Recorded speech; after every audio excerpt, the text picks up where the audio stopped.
for today's video, prepare tayo ng mga damit ni baby. Kasi, nasa 34 weeks ako ngayon. So, kailangan ko na mag-prepare ng mga gamit ni baby. Or yung mga old na gamit ni Yeji. Nilaban ko na nung last time. Tapos yung iba may niregalo na magbigay ng munisipyo or health center. Tapos yung iba is bigay naman ng Damonwa. Dito na ako sa room ni Doyon. So, gagawin to namin baby's room. Kasi nga, hindi pwede. Kasi kami, natutulog kami sa sala. So, yung room namin is, meron kami master's bedroom, meron yung CR. Tapos, 3 rooms kasi itong sa bahay. Tapos, yung isa is naging game room ng asawa ko. Tapos, dito sa room ni Doyon, dito yung mga gamit nila ni Yeji. So, ngayon, dito yung gagawin kong baby's room. Kasi nga, para pag maglaro sila, kasi maglaro si Doyon, tsaka si Yeji, tsaka yung papa niya is nagtatakbuhan sila. So, hindi naman pwede na pakalat-kalat doon yung bata kasi baka maapakan. So, ang ginawa ko is dito ko na lang gagawin yung baby's room para kung umaga dito ko siya ilalagay sa loob. Tapos, pag gabi or matutulog, depende kung gusto namin dito or doon kami sa labas. Depende kasi pa winter na eh. So, malamig-lamig na ng konti. So, ayan. So, ito yung first box. So, nalabhan ko na to actually. Ayan. So, ito yung mga old na gamit ni Yeji nung baby siya. So, hindi ko pa siya naitapon kasi nga ano lang naman ni Yeji, hindi pa naman siya 2 years old. So, dapat hindi naman plan namin magbuntis. So, dahil will ni God na mabuntis ako ulit. So, ayan, hindi ko pa siya natapon. At natapo ko siya. At ngayon, ito naman yung ipapamana natin sa baby number 3. Babae din kasi. So, ang gagawin ko, kasi pinapatungan nito ng phone is ito yung dalawang cabinet. Dati, ito yung cabinet ni Doyon. Yeji kasi is doon sa farm yun. So, malaking cabinet yun, hindi na namin dinala dito. So, ito yung cabinet na dalawa. So, lilinisan ko siya. Tapos, yung mga i-unpack ko or i-unbox, lalabahan ko para ipapasok ko na rin dito para prepare na lang siya. Tapos, ipe-prepare ko na rin yung aking hospital bag in case of, kasi nga sa pag-check sa akin, anytime, kasi yung ulo ni baby is nasa ilalim na. So, anytime na magsakit yung tiyan ko or mag-early labor. So, ayun. Pero yung sa akin naman is cesarean ako. So, sana hindi siya mag-early labor. Sana maaga siya. So, itong box na to is binigay ko ng Damonwa. So, meron kasing program yung para sa mga buntis na pinamimigay. So, hindi ako nagsinjong nito. Actually, si teacher na nagsinjong dun sa Damonwa.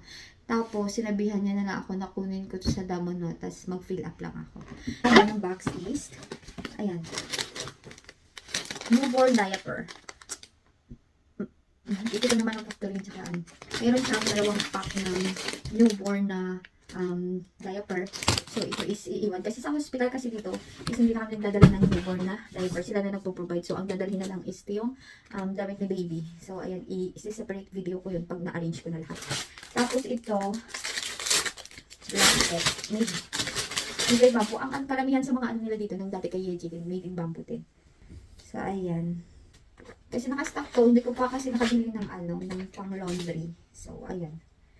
Tapos ito, mga pang towel. Okay, pang burp shower, pang punos-punos. Tapos, cloth diaper. Yung mga names pala ito. So, ayan.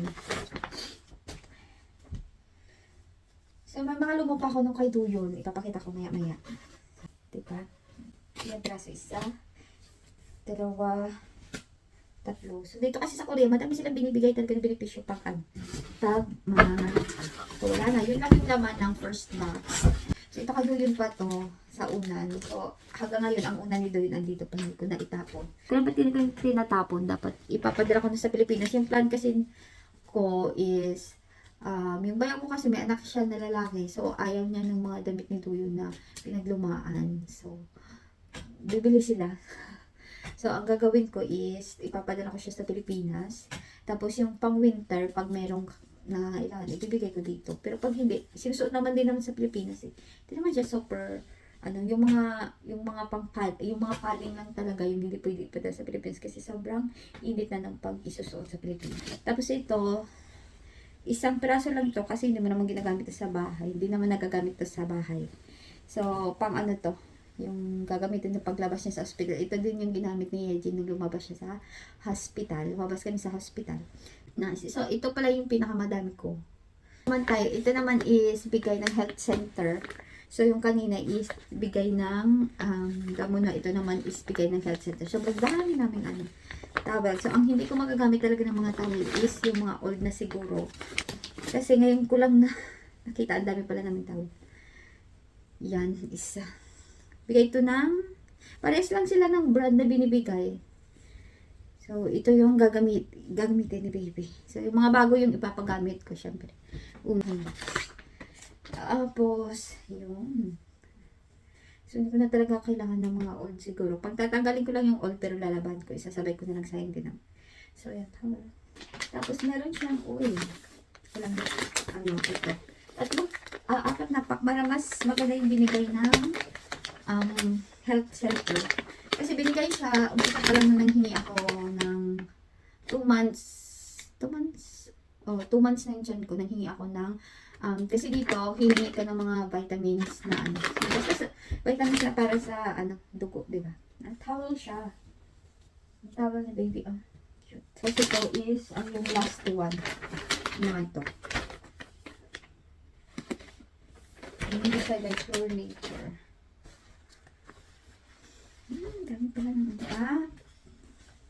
Pang ano siya, yung ilalagay mo siya sa mat siya para pag iihi si baby, hindi siya, hindi mababasa kasi rubber siya dito.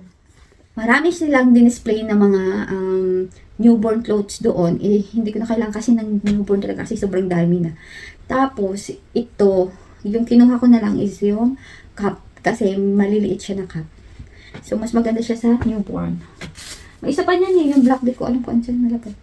Tapos, ito naman is pinabili ko sa aking kapatid na umuwi yung aking sister. So, hindi rin ako nagpabili ng mga sobrang madaming newborn clothes kasi nga, meron nga dito yung kay Yeji. So, ang inaano ko lang talaga is ito, yung kanyang mittens. Kasi, yung meron dito sa Korea is walang ganito na pwede mo siyang itali. So, hindi siya agad-agad mag-loose. Yung sa Korea kasi is wala siyang ganito. So, pag nilabahan mo siya ng ilang ulit, maglo-loose siya. So, nalalaglag siya sa kamay or sa paa ng bata. So, much better na ito. So, pinabili ko to sa Pilipinas. Tapos, ito yung mga newborn na nagkamali ako sa mas maganda sana yung yung parang from the top to bottom na na. Hindi na siya ganito. Maganda kasi dito lang is summer. Pag summer kay baby. Malamig. So, ayun. Okay na. At least masusuot. Tsaka yung mga sizes dito medyo malaki ng konti. So, mas better na sa Pinas. Ito tama-tama lang ito panyubo. So, sabi ito pala yellow tsaka pink. Kasi hindi pa namin alam yung gender ni baby nung pinabili ko ito. So, ayan. May isa, dalawa na pang newborn. 3. So, mostly, ito yung dadalhin ko. Tapos, meron lang, pajama. Asan yung pajama nito? No. Hindi pala ako nagpabili ng pajama kasi nga, sobrang daming pajama dito. So, yan lang. Tapos, itong, set na cup. Kasi yung cup talaga dito sobrang laki. So, hindi siya, kay baby. Nung bumili kasi kami kay Doyon tsaka kay Yeji, sobrang laki. Na hanggang dito na. Hanggang dito yung yung cup. So, better ganitong cup na nagaling sa Pinas kasi sakto-sakto lang siya dito sa ulo ng baby. Tapos, medyo mahigpit siya ng konti. Doon kasi loose. Talaga, yun. Tapos, set din siya sa kamay tsaka sa paa. So, diba? Talaga, maganda talaga kasi merong ganito. Ito talaga yung hinahabol ko talaga para at least, talaga, masecure siya. Hindi siya laglag ng laglag.